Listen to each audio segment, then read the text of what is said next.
कहते हैं सभी मर्दों की प्रवृत्ति एक जैसी होती है और भगवान शिव भी मर्दों की इस प्रवृत्ति से अछूते नहीं रहे। हर मर्द विवाह से पूर्व अपनी पत्नी के बारे में जानकारी जानना चाहता है। ये जानना चाहता है कि वो मन से विवाह को तैयार है। टटोलने के लिए शिव जी ने ऋषियों का सहारा लिया और सारे ऋषि मिलकर के पार्वती जी के पास पहुंचे और उन्होंने शंकर जी की, शिव जी की बहुत सारी बुराइयां की, मगर पार्वती जी टस से मस नहीं हुई। वो महादेव के अलावा किसी और से विवाह करने को बिल्कुल तैयार नहीं थी और महादेव को प्रसन्न करने के लिए तपस्या में लीन हुई। मगर इतने में ही शिव जी माने नहीं और परीक्षा। कहते हैं जहां पर माता पार्वती तप कर रही थी वहां पास के ही एक तालाब में मगरमच्छ ने एक बालक को पकड़ लिया और वो बालक चीखने लगा, सहायता के लिए पुकारने लगा। माता पार्वती को उसकी पीड़ा देखी ना गई और वो तब से उठकर उस मगरमच्छ से निवेदन किया कि आप इसको छोड़ दीजिए।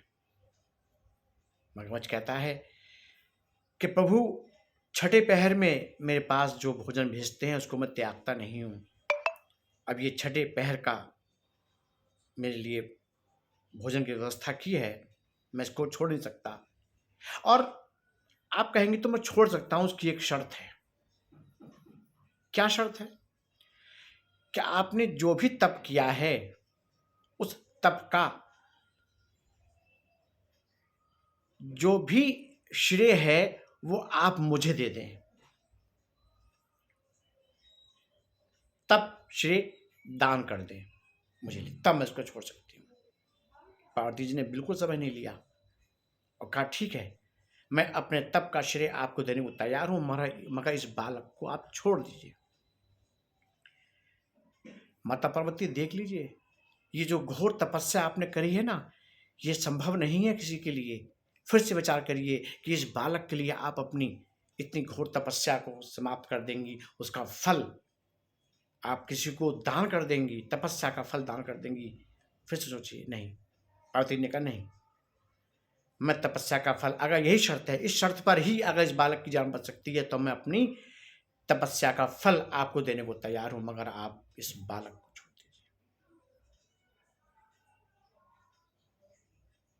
ठीक है, अगर आप तपस्या का तप श्रेय मुझे देना चाहती हैं, मैं इस बालक को छोड़ दूंगा। और इतना कहने के बाद जो मगरमच्छ था उसके शरीर में एक तेज पैदा हो गया।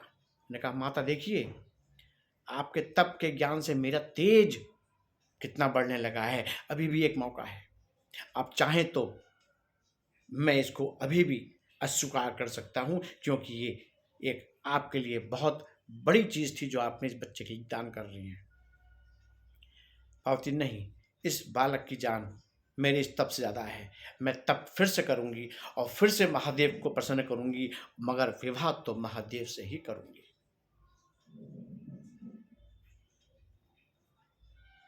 जैसे ही पार्वती जी का ध्यान कुछ क्षण के लिए वहां से हटा तो वहां ना तो मगरमच्छ था ना वो बालक था। शंकर जी, महादेव जी प्रस्तुत हुए। पार्वती जी कहने लगी, मैंने जो तप किया था प्रभु, वो तप का दान मैंने दान दे दिया है, विवाह तो मुझे आपसे करना है, उसके लिए मैं फिर से तप करूंगी। तो महादेव जी ने कहा, आपका तप बेकार नहीं गया, तो मगरमच्छ भी मैं ही था, वो बालक भी मैं ही था, क्या प्राणी मात्र के सुख दुख से आपका कुछ लेना देना है? ये जानने के लिए ये लीला मैंने ही रची थी। आपका तप बर्बाद नहीं गया है, मैं इसको स्वीकारता हूं। तब कहते हैं ना, आम मर्द की मानसिकता से शंकर जी भी अलग नहीं थे। जय भोले बाबा की, जय भोले बाबा की।